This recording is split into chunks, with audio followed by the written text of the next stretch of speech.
Hi friends, இது வந்து evening படிக்கிற டைம் வந்துட்டு 6 o'clock ஆனால் படிக்க உட்காந்துருக்கோம் அந்த டைம். ஆனால் இன்றைக்கி வந்துட்டு 6 o'clock உட்காரல, 7 o'clock உட்காந்துருக்கோம். எனக்கு கொஞ்சம் ஹோம்ஒர்க் இருந்துச்சு, அது வந்துட்டு என்னோடய வேலையில் வந்துருக்கிற ஹோம்ஒர்க்கு.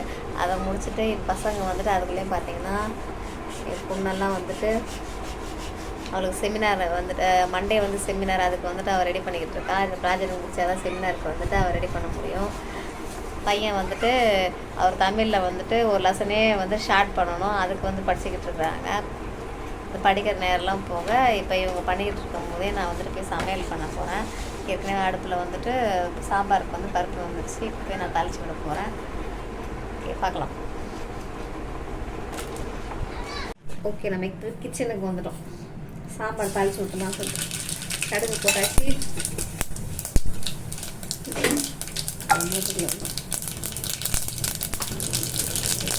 ரெண்டு பச்சை மிளகாய்,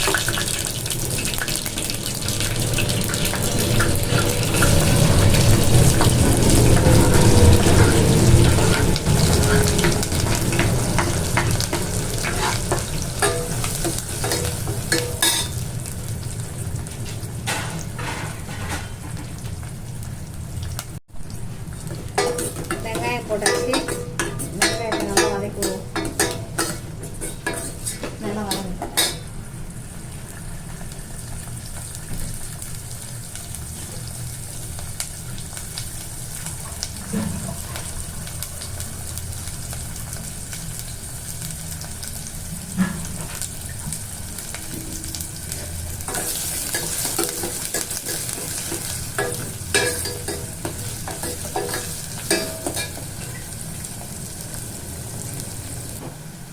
வெங்காயம் நல்லா வதங்கி வச்சு பாருங்க. இப்போ வந்து தக்காளி சேர்த்துக்கலாம்.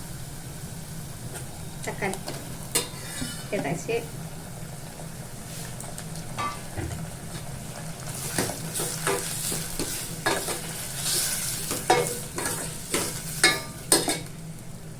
இதில் உப்பு சேர்த்துக்கலாம். இப்போ ஏன்னா தக்காளி வதங்கிறதுக்கு வந்து உப்பு தேவையில்ல, அதனால வந்து உப்பு சேர்த்துக்கலாம். இதில் உப்பு சேர்த்தா போதும், அதுக்கப்புறம் உப்பு சேர்க்க தேவையில்ல. நல்லா வந்து கொஞ்சம் ஹை ஃப்ளேமில் வச்சு நல்லா வந்துட்டு தக்காளி வதங்குற மாதிரி பண்ணிக்கலாம்.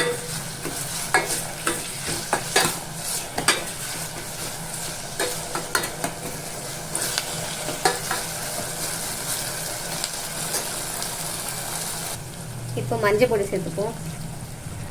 முக்காசி வந்துட்டு தக்காளி வந்துடுச்சு. இப்போ கொஞ்சம் மஞ்சள் தூள் சேர்த்துப்போம்.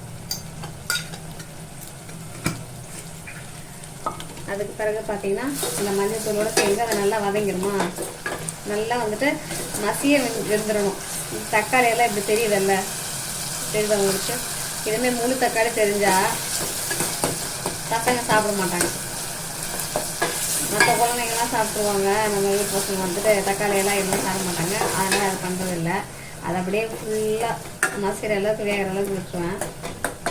அதை வந்துட்டு இருக்கும் போதே இதை சொல்லிக்கிறேன்.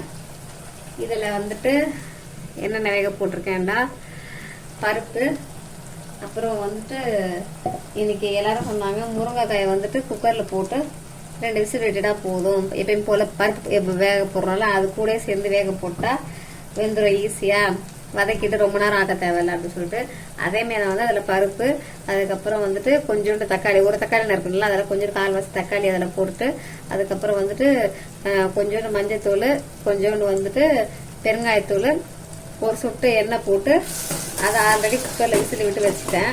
இப்போ இதை நான் வதக்கின இந்த தக்காளி வெங்காயம் இருக்குல்ல, இதில் வந்து நம்ம சேர்க்க வேண்டியதெல்லாம் பார்க்கலாம். எங்கள் வீட்டுக்கு வழியாக தான் வந்து ஃப்ளைட் வந்து கிராஸ் ஆகும். அந்த ஃப்ளைட்டு கிராஸ் ஆகிற சவுண்டை வந்து கொஞ்சம் வந்துட்டு அடிக்கடி வந்து அந்த ஃப்ளைட்டு கிராஸ் ஆகிற சவுண்டு கேட்கும். அப்போல்லாம் என்னால் ஸ்டாப் பண்ண முடியலை. நானே என்ன பண்ணியிருக்கேன் அப்படின்னு சொன்னால், உண்மையிலேயே நான் சொல்கிறேங்க, ஒரு இந்த இது பாத்திரத்தில் சமைக்கிறதில்ல, பக்கத்தில் ஒரு வானல் இருக்குது, அந்த வானல் மேலே வச்சுருக்கேன், வச்சு ஷூட் பண்ணிக்கிட்டு இருக்கேன். அதனால் இப்படி தான் இருக்கும். இப்போ இதில் என்ன பண்ணுவோம் பார்த்தோன்னா, கரைச்சி வச்சிருக்கோம்ல புளி, இதை வந்து சேர்த்துக்கிறோம்.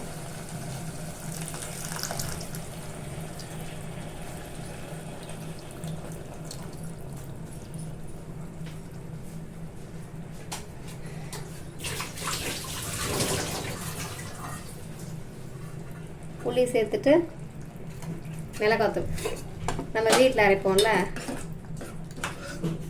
நம்ம வீட்டில் அரைக்கிற மிளகாத்தூள் வந்துட்டு 1 2 கொஞ்சம் 2.5, ஏன்னா எங்கள் ஸ்பூன் வந்து ரொம்ப குட்டி. நான் என்ன பண்ணுறேன்னா வீடியோ எடுக்கும்போது அப்படியே சேர்ந்து இந்த வானல் இருக்குல்ல இதுவும் ஆடுது, அதனால் வந்துட்டு கேமரா ஆடுது, தப்பாக நினச்சிக்காதீங்க, அட்ஜஸ்ட் பண்ணிக்கோங்க.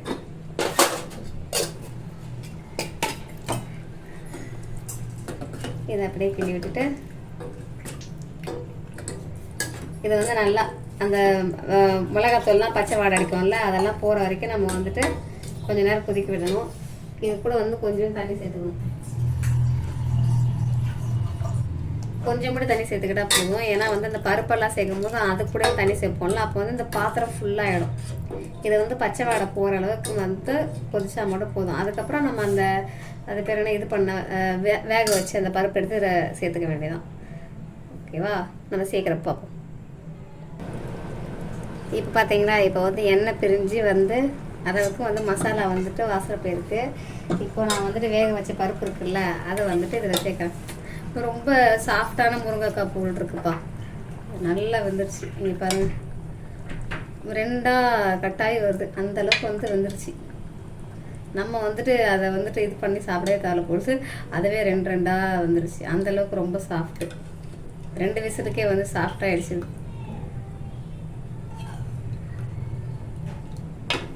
எங்கள் கம்மிலுக்கு வந்துட்டு ரொம்ப சாம்பார் பிடிக்கும்.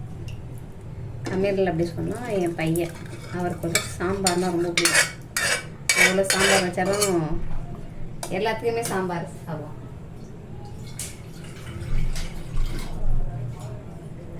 பூரி அதுக்கெல்லாம் கூட சாம்பார் வச்சு சாப்பிடுவோம், ரொம்ப பிடிக்கும். எல்லோரும் வந்துட்டு தாளிக்கும் போது தான் கருவேப்பிலை போடுவாங்க.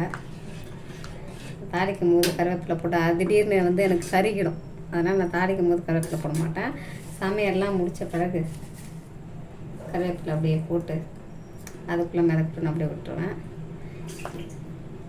அவ்வளோதான், நம்மளோட சாம்பார் ரெடி. அடுத்து என்ன வேலை பண்ணுறேன்னு சொல்லிட்டு வாங்க பார்க்கலாம். இதே வந்து பார்த்திங்கன்னா இது வந்துட்டு இது ஃபுல்லாக யூனிஃபார்ம். அதை பாதி வந்துட்டு ரொம்ப துணி, ஃபுல் துணி, அதனால் ஃபுல் லோடு இருக்கக்கூடாதுன்னு சொல்லிட்டு பாதி துணி எடுத்து பிரித்து போட்டுட்டேன். இப்போ தான் வாஷிங் மிஷின் போட்டுட்ருக்கேன். இந்த வாஷிங் மிஷின் முடிஞ்சோடனே நைட்டோட ரைட்டாக எடுத்து துணியை காய போட்டுருணும். இந்த வாஷிங் மிஷின் மேலே தான் அந்த நைட்டியை போட்டு அந்த வெங்காயத்தை வந்து வச்சுருப்பேன். அதெல்லாம் எடுத்து இப்போ வந்து சும்மா ஷிஃப்ட் பண்ணி அங்கே வச்சுருக்கேன். பசங்க படிச்சிட்டு இருக்காங்க, அதை பார்க்க போகணும். என்னையை வச்சே லாக் பண்ணி வச்சுருக்காங்க. தம்பி டீட்டெயிலாக படிச்சிட்ருக்காரு,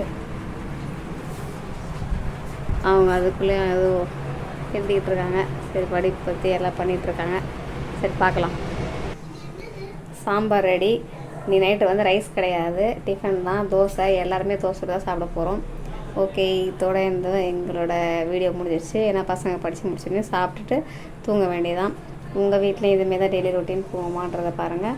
நாளைக்கு காலையில் எனக்கு வந்துட்டு என்ன வேலை இருக்குது அப்படின்னு சொல்லிட்டு பார்த்தீங்கன்னா, ஃபஸ்ட்டு பசங்களோட ஸ்கூலுக்கு போயிட்டு அவங்களுக்கு வந்து நாளைக்கு வந்துட்டு ரேங்க் கார்டு சைன் போடுற டே. அதில் போய்ட்டு ரேங்க் கார்டில் சைன் பண்ணிவிட்டு அதுக்கப்புறம் நான் ஒர்க் பண்ணுற பொட்டிக்கில் வந்து கொஞ்சம் ஒர்க் இருக்குது, அதை போய் பார்த்துட்டு அதுக்கப்புறம் மதியம் வந்து சாப்பிட்டுட்டு வழக்கம் போல் ஆரம்பிக்கிறது தான். நாளைக்கு என்ன வீடியோ வந்துட்டு ஸ்பெஷலாக இருக்கோ அதை நான் உங்களுக்கு போடுறேன், அப்லோட் பண்ணுறேன். இது வரைக்கும் என்னோடய வீடியோ உங்களுக்கு பிடிச்சிச்சுன்னா என்னோடய வீடியோவுக்கு லைக் பண்ணுங்கள், ஷேர் பண்ணுங்கள், சப்ஸ்கிரைப் பண்ணுங்கள். தேங்க்யூ. மறக்காமல் இதை பற்றின கமெண்ட் பண்ணுங்கள்.